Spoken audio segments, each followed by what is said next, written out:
Hello and welcome to all. आज के इस वीडियो में हम एनसीईआरटी के समरी को देखेंगे। एनसीईआरटी का समरी जो है वो हर एग्ज़ाम में, जितने भी कॉम्पिटिटिव एग्ज़ाम्स होते हैं उसमें जितने भी क्वेश्चंस आते हैं वो ज़्यादातर एनसीईआरटी के बुक से ही आते हैं। इवन या तो टेट एग्ज़ाम हो या सीटेट हो, उसमें भी जितने भी क्वेश्चंस आते हैं वो एनसीईआरटी के बुक से ही आते हैं। तो चलिए हम देखते हैं एनसीईआरटी के समरी को। चैप्टर 1 है food, where does it come from. भोजन यह कहाँ से आते हैं। The main sources of our food are plants and animals. हमारे भोजन का मुख्य स्रोत पौधे एवं जंतु हैं। हमें जितने भी भोजन प्राप्त होते हैं वह मेनली या तो प्लांट से, नहीं तो एनिमल्स से ही प्राप्त होते हैं। Plants provide us vegetables, flowers, cereals, grains, fruits, pulses and spinach. Means पौधे हमें सब्जियां, फूल, अनाज, फल, दाल और साग प्रदान करती हैं। Animals provide us milk, meat, products and egg। यानी जानवर हमें दूध, मांस और अंडे प्रदान करते हैं। प्लांट्स को दो सिस्टम में डिवाइड किया जाता है। जो पार्ट ज़मीन के नीचे यानी मिट्टी में होता है उसे रूट सिस्टम कहा जाता है, और जो पार्ट मिट्टी के ऊपर होता है उसे शूट सिस्टम कहा जाता है। शूट सिस्टम में हमारे flowers, fruits, steam, leaf, bird means कली, और नोड यानी जहाँ से हमारे जो स्टीम होता है प्लांट का, उससे जो पत्तियाँ निकलती हैं, वहाँ से जो फ्लावर्स निकलते हैं उस पार्ट को नोड बोलते हैं। और एक नोड और दूसरे नोड के बीच के स्पेस को इंटर नोड बोला जाता है। और रूट सिस्टम में रूट हो गया तो कभी कभी हम इन सारे पार्ट्स को खाने के यूज में भी लाते हैं। हम पत्तियों को भी खाते हैं, फूलों को भी खाते हैं, फलों को भी खाते हैं। और रूट में जो जैसे सब्जियां होती हैं जैसे टर्निप यानी सलगम, इन सभी को भी हम खाते हैं। तो ये सब प्लांट्स जो है, प्लांट्स के एडिबल पार्ट्स को इसमें बताया गया है। खाने योग्य जो पार्ट्स होते हैं प्लांट के, उसके बारे में इस पिक्चर में आपको बताया गया है। जैसा कि हम सभी जानते हैं, जंतुओं को उनके खाने के हिसाब से 3 कैटेगरी में डिवाइड किया गया है।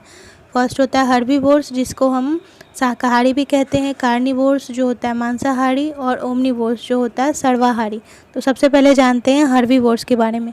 Animals which eat only plants और plants products are called herbivores.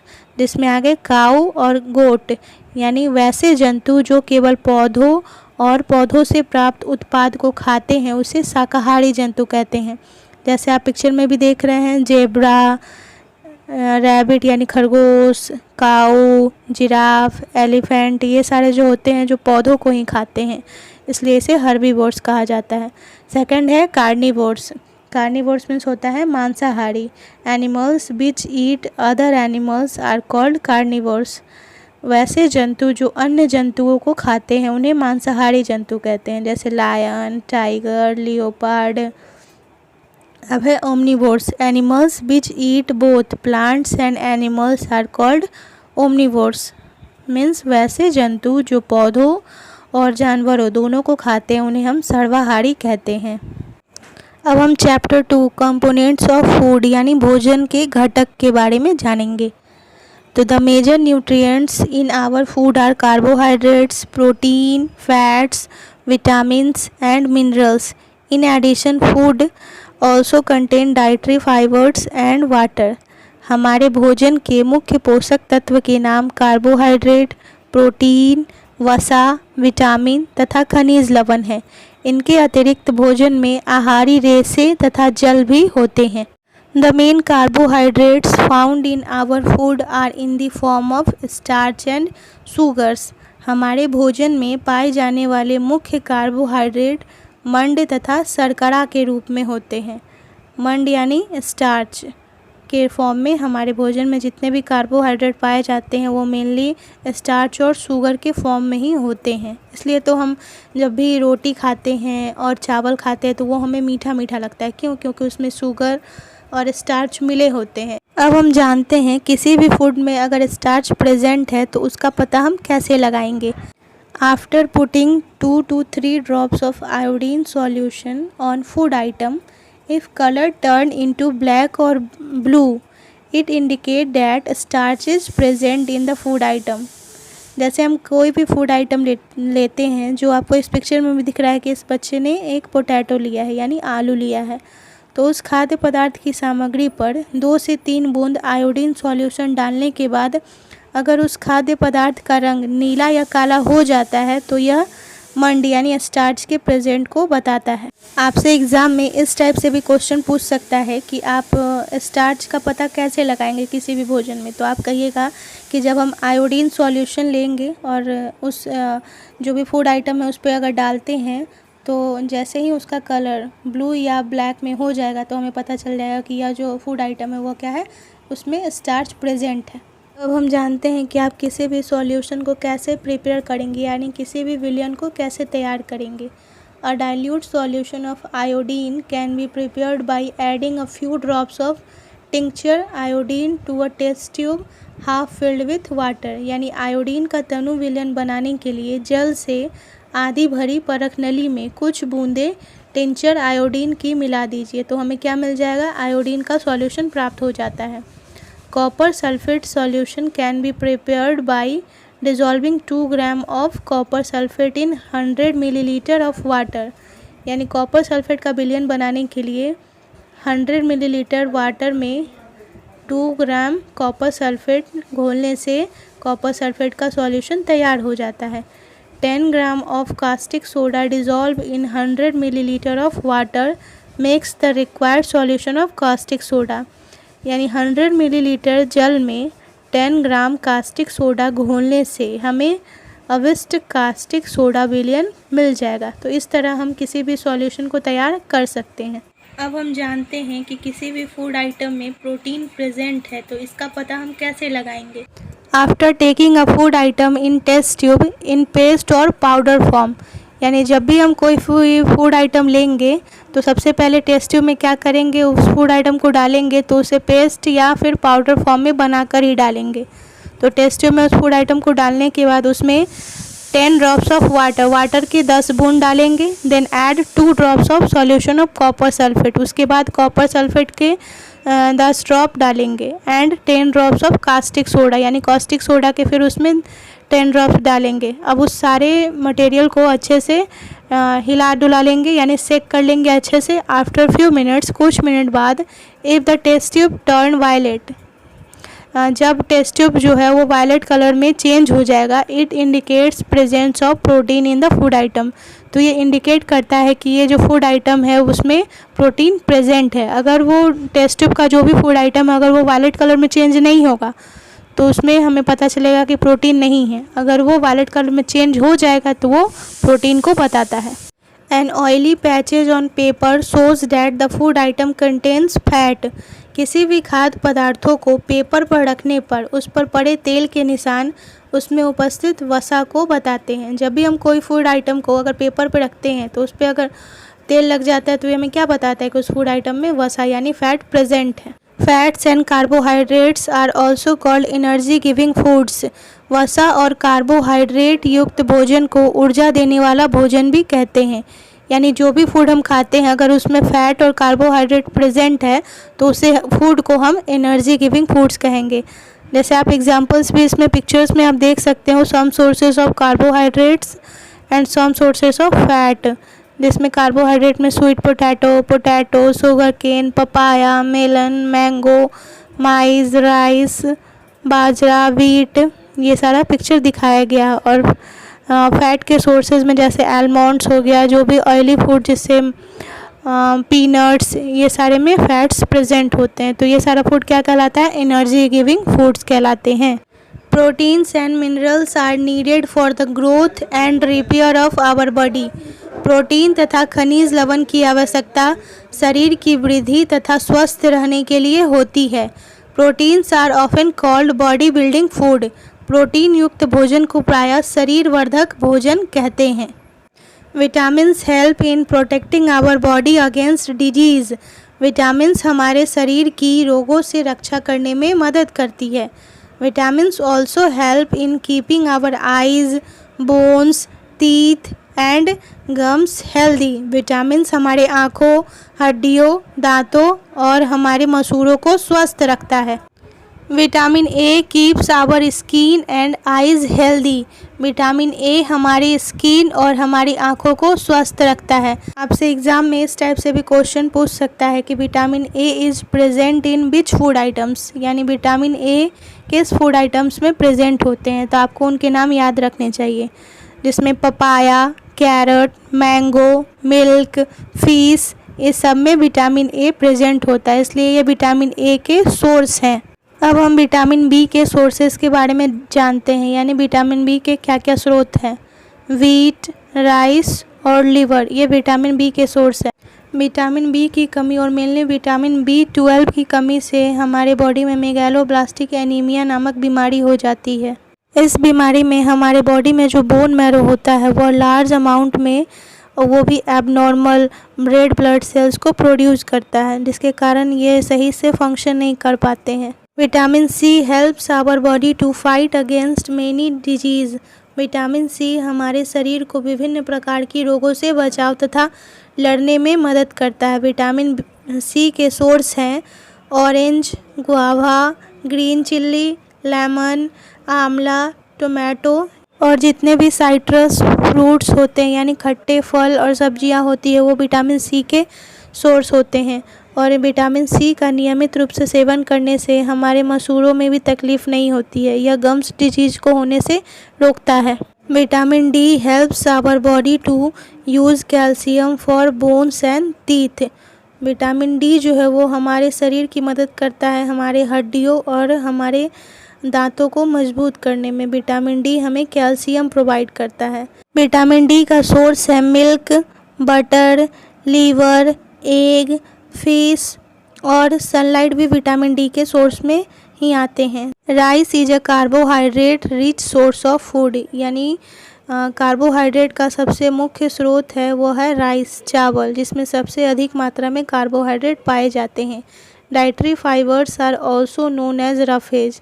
खाद्य पदार्थों के रेशेदार हिस्से को रुक्षांश यानी रफेज के नाम से भी जाना जाता है। Roughage is mainly provide by plant products in our foods. Roughage जो है वो हमें मुख्यतः प्लांट्स प्रोडक्ट से ही प्राप्त होते हैं। Whole grain and pulses, potatoes, fresh fruits and vegetables are main sources of roughage. जितने भी अनाज होते हैं, दाल है, आलू है, फ्रेश फ्रूट्स हैं, वेजिटेबल्स हैं, वो रफेज के मुख्य स्रोत हैं। It is an essential components of our food and aids to its bulk. This helps our body to get rid of undigested food. यानी ये जो रफेज है वो हमारे बॉडी के लिए बहुत ज़्यादा इसेंशियल कंपोनेंट्स प्रोवाइड करता है, हमारे भोजन को पचाने में अपना इम्पॉर्टेंट रोल प्ले करता है। और ये जो है हमारे बॉडी को जितने भी अनडाइजेस्टेड फूड होते हैं, अनपचे फूड, उनको बाहर निकालने में भी मदद करता है। Water helps our body to absorb nutrients from food. जल हमारे शरीर को भोजन से पोषक तत्वों को अवशोषित करने में मदद करता है। It also helps in throwing out some wastage from body as urine and sweat. यह हमारे शरीर से यूरिन और पसीना के रूप में गंदगी को बाहर निकालने में भी मदद करता है। सम सोर्सेस ऑफ फॉस्फोरस, यानी हम कौन कौन से फूड आइटम खाएंगे जिससे हमें फॉस्फोरस मिलेगा, उनके नाम है मिल्क, बनाना, चिली, पल्सेस, इन सारे में फॉस्फोरस पाया जाता है। Some sources of calcium, calcium के सोर्सेज जैसे एग, मिल्क, इसमें बहुत ज़्यादा मात्रा में कैल्शियम होते हैं। Some sources of irons, irons के क्या क्या सोर्सेज हैं, तो apple, spinach, capsicum, liver. Some sources of iodine, यानी आयोडीन के क्या क्या स्रोत हैं जो आपके एनसीईआरटी के बुक्स में दिए हैं, वो है जिंजर, क्रैब, आयोडीन नमक, फिश, ये सब, स्पिनेच, ये आयोडीन के सोर्स हैं। इन सभी को खाने से हमारे बॉडी को आयोडीन मिलता है। Vitamin C gets easily destroyed by heat during cooking. पकाने से विटामिन सी आसानी से गर्मी से नष्ट हो जाते हैं। Many useful proteins and considerable amounts of minerals are lost if excess water is used during cooking and is then thrown away. यदि भोजन पकाने में अत्यधिक जल का उपयोग किया जाता है और बाद में उसे फेंक दिया जाता है तो कई लाभदायक प्रोटीन तथा खनिज लवणों की हानि होती है। It can be very harmful for us to eat too much of fat rich foods and we may end up suffering from a condition called obesity, यानी अधिक मात्रा में वसा युक्त भोजन खाना हमारे लिए बहुत हानिकारक हो सकता है। हमारे भोजन में वसा की मात्रा अत्यधिक मोटापे का कारण हो जाती है। Deficiency of one or more nutrients in our food for a long time may cause certain disease or disorder. अत्यधिक लंबे समय तक भोजन में एक या एक से अधिक पोषक तत्वों की कमी होने से किसी बीमारी का होना निश्चित हो जाता है। If the person does not get enough protein in his or her food for a long time, he or she is likely to have stunned growth, swelling of face, discoloration of hair, skin disease and diarrhea. Means अगर कोई व्यक्ति लंबे समय तक अपने भोजन में protein की मात्रा नहीं लेता है तो उसके ग्रोथ कम होने लगेंगे, उसके चेहरे पे स्वेलिंग यानी सूजन आने लगेंगे और उसके बाल में डिस्कलरेशन यानी रंग उसके बालों का काला से सफ़ेद पड़ने लगेगा और उसे स्किन डिजीज़ और डायरिया भी होने का खतरा बढ़ जाता है। Deficiency of both carbohydrate and protein for a long period of time, the growth may stop completely. Such persons become very lean and thin and so weak that he or she may not even be able to move. यानी भोजन में carbohydrate और protein की लंबे समय तक कमी होने से उसके ग्रोथ पे बहुत ज़्यादा इफ़ेक्ट पड़ता है। किसी भी पर्सन के उसका ग्रोथ कम्प्लीटली स्टॉप हो जाता है और वो जो पर्सन होता है वो बहुत ज़्यादा पतला दुबला और बहुत कमज़ोर हो जाता है और इतना कमज़ोर हो जाता है कि वो अब मूव करने के लिए भी एबल नहीं रह पाता है। चैप्टर 3 फाइबर टू फैब्रिक, यानी तंतु से वस्त्र। Fabrics are made up of yarns and yarns are further made up of fibres.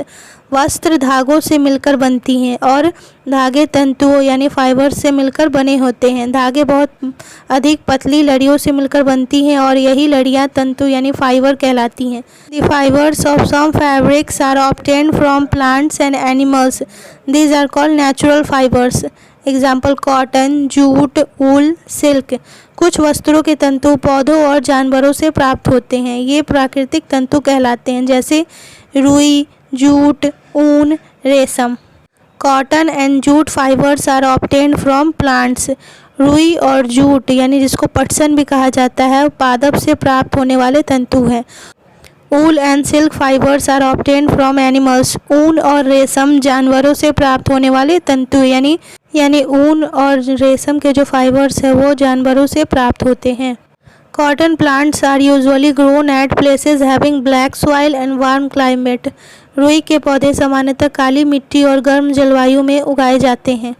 Wool is obtained from fleece of sheep or goat. It is also obtained from the hair of rabbits, yak and camels. ऊन भेड़ तथा बकरी की कार्तिक ऊन से प्राप्त होती है। इसे खरगोश, याक और ऊँटों के बालों से भी प्राप्त किया जाता है। Silk fibre is drawn from the cocoon of silk worm. रेशमी तंतु रेशम कीट कोकून से खींचा जाता है। जूट जिसे पटसन भी कहा जाता है वह जूट के पौधों के तने से यानी स्टेम से प्राप्त किए जाते हैं। भारत में इसकी खेती वर्षा ऋतु में की जाती है। भारत में इसे मुख्य रूप से पश्चिम बंगाल, बिहार और असम में उगाया जाता है। जूट के पौधे को पुष्पन अवस्था में काटते हैं, यानी जब उसमें फ्लावर्स आते हैं उस टाइम में इस जूट के पौधे को काट लिया जाता है। जूट के पौधे को काटने के बाद उसे कुछ दिनों तक जल में डुबा कर रखा जाता है। ऐसा करने पर तने गल जाते हैं और उनसे पटसन या जूट के तंतु को हाथ से आसानी से निकाल लिया जाता है। Fibres are also made from chemical substances. These are called synthetic fibres. Example polyester, nylon and acrylic. तंतुओं का निर्माण रासायनिक पदार्थों से भी किया जाता है। ऐसे तंतु को संश्लिष्ट तंतु यानी सिंथेटिक फाइबर्स कहते हैं, जिनके उदाहरण हैं polyester, nylon and acrylic. The process of making yarn from fibres is called spinning. रेशे या तंतु से धागा बनाने की प्रक्रिया को कताई कहते हैं, जिसे स्पिनिंग कहा जाता है। स्पिनिंग यानी कताई के लिए उपयोग किए जाने वाले डिवाइसेस हैं हैंड स्पिंडल, जिसे तकली भी कहा जाता है जो इधर साइड में दिया हुआ है पिक्चर, और दूसरा होता है चरखा। गिनिंग एक प्रक्रिया है जिसे कपास ओटना भी कहा जाता है। इसमें फाइबर्स को सीड से अलग किया जाता है कॉम्ब की सहायता से, जैसा कि आप इस पिक्चर में देख ही रहे हैं। Use of charkha was popularised by Mahatma Gandhi as part of independence movement. चरखे के उपयोग को राष्ट्रपिता महात्मा गांधी ने स्वतंत्रता आंदोलन के एक पक्ष के रूप में लोकप्रियता प्रदान की थी। The popularised and promote khadi. The government of India constitute a body called khadi and village industries commission इन 1956। खादी के प्रचलन को बढ़ावा देने के लिए भारत सरकार ने 1956 में एक संगठन का निर्माण किया जिसे खादी और ग्रामोद्योग आयोग कहते हैं, जिसे स्पिनिंग कहा जाता है। कताई के बाद धागा का उपयोग वस्त्र बनाने के लिए किया जाता है। Fabric from yarns is made by weaving and knitting. बुनाई द्वारा धागा से वस्त्र बनाए जाते हैं। The process of arranging two sets of yarn together to make a fabric is called weaving। धागों के दो सेटों को एक साथ व्यवस्थित करने की प्रक्रिया को बुनाई यानी वेविंग कहा जाता है। वेविंग की प्रक्रिया कार्गो जिसे लूम्स कहते हैं, लूम्स द्वारा की जाती है। यह हैंड ऑपरेटेड और पावर ऑपरेटेड दोनों होते हैं। जैसे जो हम स्वेटर बनाते हैं उसकी जो बुनाई करते हैं वो लूम्स पे ही करते हैं। हमारे जो मोजे सॉक्स बने होते हैं वो पावर ऑपरेटेड लूम्स पर ही बने होते हैं। Flax is also a plant that gives natural fibres. Flax जो है वो एक प्रकार का पौधा है जो हमें नेचुरल फाइबर्स यानी प्राकृतिक रेशे प्रदान करता है। In ancient Egypt cotton as well as flax were cultivated near the river Nile and were used for making fabrics. प्राचीन समय में इजिप्ट में कॉटन जैसा ही फ्लैक्स होता था जिसकी खेती नील नदी के किनारे की जाती थी और उससे फैब्रिक्स यानी वस्त्र बनाए जाते थे। अब हम समझ लेते हैं कि कॉटन से फैब्रिक यानी रुई से वस्त्र कैसे तैयार होते हैं। तो सबसे पहले कॉटन से चेंज हो जाते हैं फाइबर में, यानी फाइबर मीन्स तंतु, तंतु से बन जाते हैं यार्न मीन्स होता है धागा, और धागा से बन जाते हैं फैब्रिक यानी वस्त्र। कॉटन से फाइबर में चेंज होने में जो प्रोसेस होता है वो होता है गिनिंग प्रोसेस, यानी गिनिंग प्रोसेस के थ्रू कॉटन जो है वो फाइबर में चेंज हो जाता है और फाइबर जो है वो स्पिनिंग प्रोसेस के थ्रू यार्न में चेंज हो जाता है और जो यार्न होते हैं वो नाइटिंग या वेविंग यानी बुनाई के थ्रू वो फैब्रिक यानी वस्त्र में बदल जाते हैं। आई होप आपको यह वीडियो अच्छा लगा होगा। अगर आप इसी तरह और भी समरीज देखना चाहते हैं तो इस वीडियो को लाइक और इस चैनल को सब्सक्राइब ज़रूर कीजिए। और हाँ, अगर आप इससे रिलेटेड कोई भी सजेशंस देना चाहते हैं तो कमेंट बॉक्स में अपने सजेशंस ज़रूर दीजिए। Thank you.